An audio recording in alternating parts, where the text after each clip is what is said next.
So how important is the penicillium in meat and how it works? So as you can see, Juliane, the penicillium has a very nice coverage on the salami. So this is a very good protection, against spoilage bacteria, but also against molds that would be in the environment. So this is really important for bioprotection. Also, as we can smell now, this has a very nice flavor. So the penicillium creates this very mushroomy flavor, and then we can create this delicious salami. Yeah. About the penicillium, how is the best environment to have a white, nice and beautiful penicillium during all the ripening time? You have to manage the parameters really like for cheese. You are a cycle of life of the penicillium. So at the beginning, it needs some high humidity and high temperature to germinate. It's really like a plant seed. So it has to germinate, and when it starts to grow, it grows as some roots that start to cover the surface. And since it started to have this kind of roots, mycelium, you need to start to dry. Because it's like the plants, they don't like to have the feet into the water. And if they have the feet into the water, they can die. So you have to dry this. So you begin at high temperature, 22, 24 degrees during the acidification and the germination. And after you can decrease the temperature or speed up the airflow. This to dry the surface, because if you don't dry the surface, the penicillium will go crazy, will be really velvety, and can die after that. And it can push and help some spoilers to grow. So it's really, really nice to manage the airflow, the relative humidity into the chambers to avoid spoilers and contamination to grow, and to have a good covering, the best covering you can have with the penicillium. It's very important what you said, that they need to take care with the humidity, because some small customers, they have only one chamber and they put inside of this chamber cars with ready salami close to be ready, and others just apply the mold. And then we can see, like at this example, that probably is too much humidity inside. And then we can start with these small spots that can grow over to the penicillium. What you can say about this example? So this, and you have the same, this and it's worse. It is some spoilers that grew on the surface because the penicillium were dying, for example, and because of high humidity on the surface. So for this, you can manage, for example, the number of salami. If they are very stuck together, the airflow cannot go and dry the surface. And here you are the opposite. Here it's too dry for the penicillium to grow. So you have a big airflow on the top and a low airflow there. So it's really important to manage humidity by regulating that. And one way is to have an airflow. And if you can have, for example, if you have a good airflow and the temperature during the drying and the growth of the penicillium is under 20 degrees, it's 14 degrees, for example, you can have 80% of relative humidity. If you have over 20 degrees, you need high-speed airflow, and you need to decrease the relative humidity to 75, for example. And you will have a good coverage of the penicillium and avoid the contamination. If you have only one cabinet per one chambers, perhaps you can separate just with some walls that you can move to cut the airflow for the young salami, to avoid them to dry too fast for the germination, and after you put them in the parts with high airflow.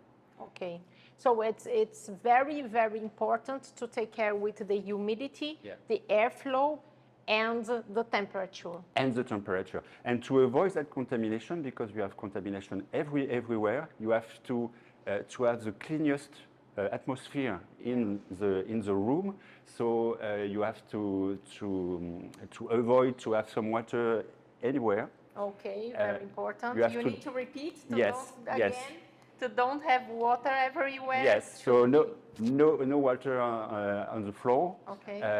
And you have to dry. It should be dry in the environment. And perhaps the best way to avoid that and to figure out to avoid contamination between old product and new product, and to have a separate room or just an incubator during the fermentation, so the acidification of the salami, and during the germination of the penicillium.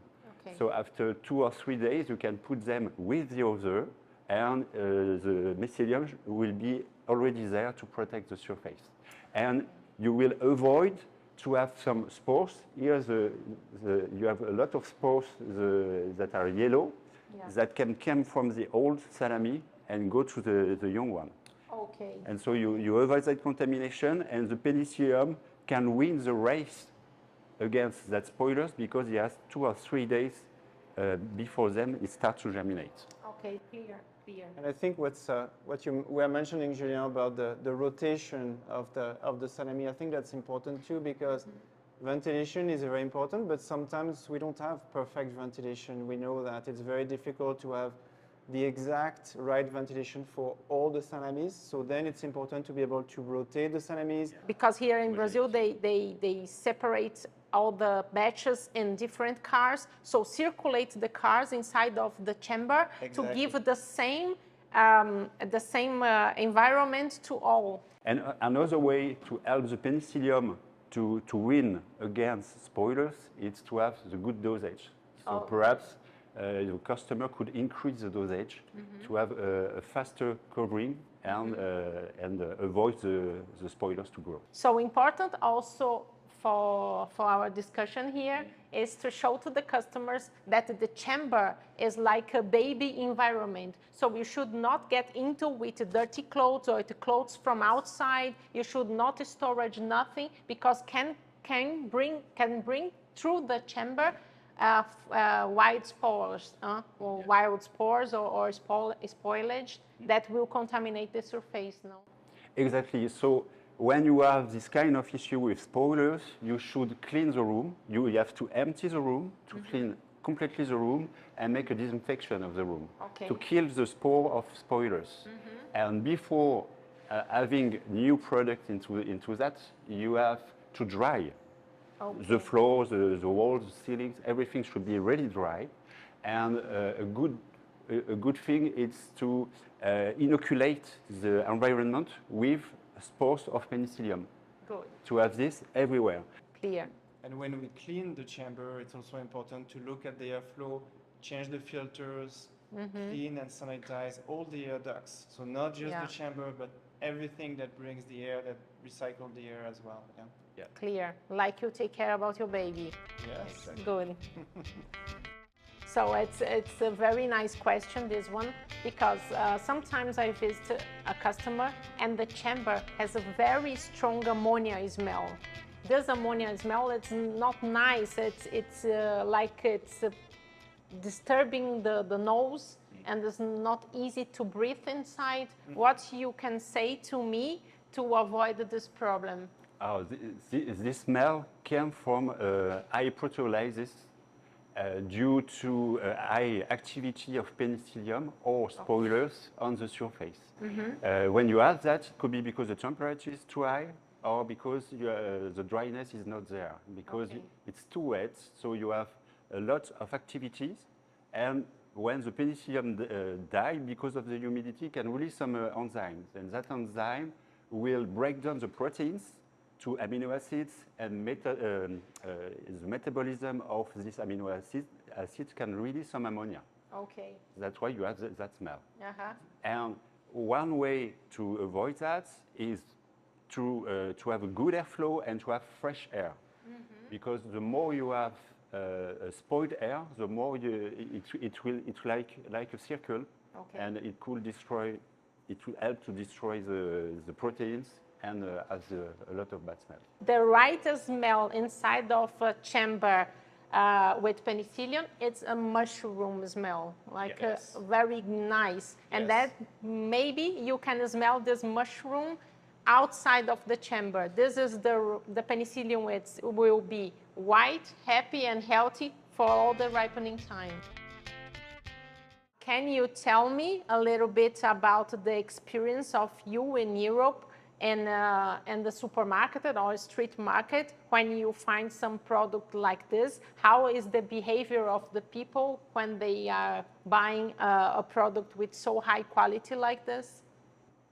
Well, I think one characteristic of the salami, and one way, at least in France, people choose the salami is they will touch and find out how soft it is, or depending on the taste. So some people will like their salami very dry, for example, and that's how they like it. Some others will like it a little softer, and that has a lot to do with the ripening time, the technology, the process during the salami making. Another thing also that makes a diversity for salami in Europe is that you can add specific ingredients to create some taste. For example, very simply, some people will add some nuts. Yeah. So pieces of nuts or some phenols, and then you will have different flavors, different tastes, which will add diversity and complexity to your salami.